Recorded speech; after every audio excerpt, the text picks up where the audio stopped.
If you are looking for one more last summer hurrah and want to form a fun family connection at the same time, a mini reunion known as Cousin Camp might need a place on your August calendar.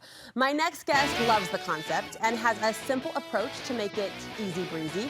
Her activities will inspire you to circle up the cousins for this 3-day at-home adventure. Brianna Brown has our Cousin Camp roadmap today. It's great to see you, great to have you. Thank you. This is a tradition for your family. This is new. Oh, this is new to your family. We just decided this year that there are so many of us. We're like, you know what, let's get together and get the kids active and playing together. Yeah, so you started it this year, and how did you approach it? What was, I mean, we hear of different cousin camps, grandma hosts. In your case, kind of the moms, the aunts came together. There's so many of us, we each took a week and just planned the entire day. And it was great because we all had different ideas, but we all live in different areas, so we could take everyone to our town and try new things. It became kind of a hometown tour. Yes, like, here's our favorites from our backyard, from our neighborhood. We're gonna get into the schedule. What though, you've identified some benefits. I mean, it's easy to see the fun factor, cousins getting together, having a great time, but what are the solid benefits that you take away or your kids take away from this? So many. For one, no screens. Not one kid sat there on their phones. They were all active, but then they're staying together. Yeah. You've got that family togetherness. There's just so many.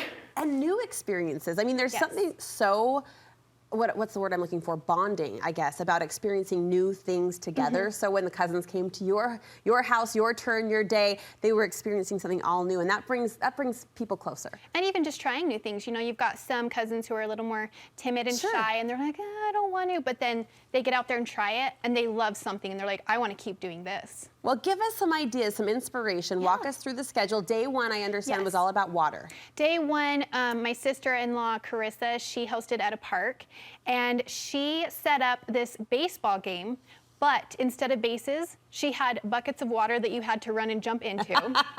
And then at the very end, for home base, you had to slide in on a water slip, how do you say it? Slip and slide. Yeah. And then she took super soakers, and you had to spray cups along these strings as a team.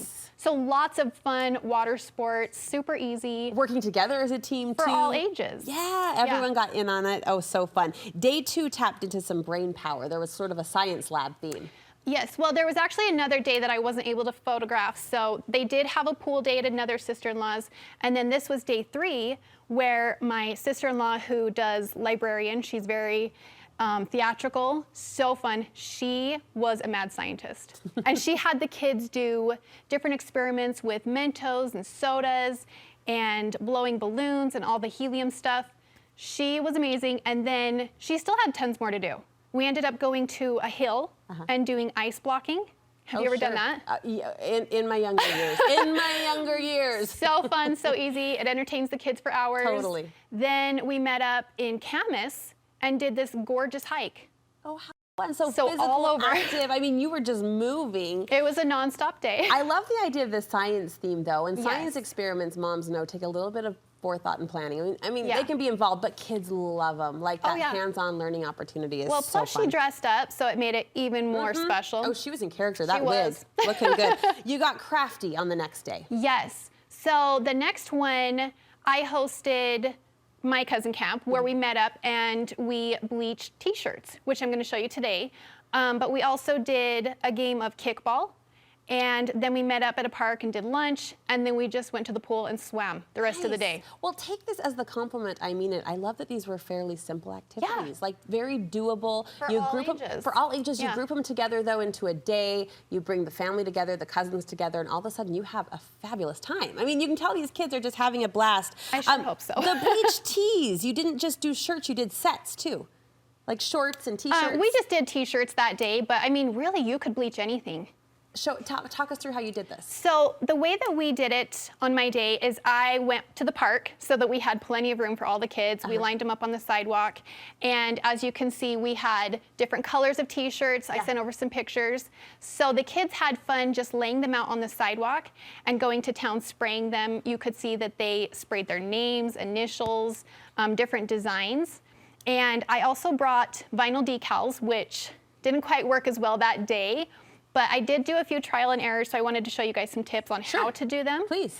First thing, I made sure to bring plenty of gloves. Yeah. Because we've got little kids and bleach. Sure. We weren't going to mess with that. We can use our imagination and fill in And the then gaps. another tip that I would recommend, 1 bottle of bleach. Just one. That way you can monitor the bleach a Control. lot better. Mama needs control. When you've got little 3-year-olds running around with a bottle of bleach, Yes. one is easier to follow. Totally. So one thing that I recommend is just playing around. I took the shirts, and the best way to do it was to soak them first. In what? Just water. Oh, okay. That way the bleach isn't just soaking through and turning it all white. Oh, So okay. soak it, and then you can have fun with it. One thing I did, you could crumple it up. So you spray them wet. Well, you could spray them, soak them in a sink, whatever you want. We didn't that day, and they still turned out fine. But you spray the bleach on when they're wet. Yes, Okay. it was much easier. Yeah.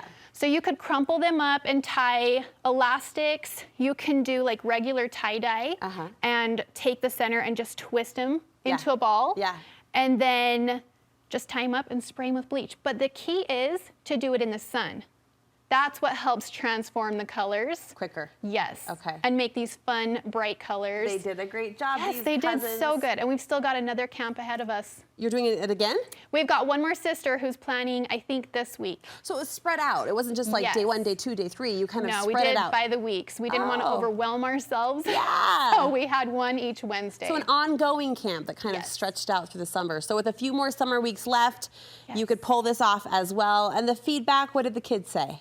I think they're loving it. Yeah. And honestly, you could continue to do it throughout fall and winter. I mean, you've got sledding. You could do all kinds of things in the winter. Not exclusive to summer. Well, thank you so much for sharing. I think Thank just the you. ideas alone will get moms and even grandmas' minds turning a little bit about how those simple activities can turn into really connected experiences. Well, you are sharing everyday magic like this on your Instagram. You've got your Darling Dollhouse makeovers and more kid fun that you share there. Where can we follow along? On Brianna Brown Designs on Instagram, I'll be sharing more doll houses this coming fall for the Christmas rush and lots more kids things. We'll meet you there, Brianna. Thank you so Awesome. much. Thank you.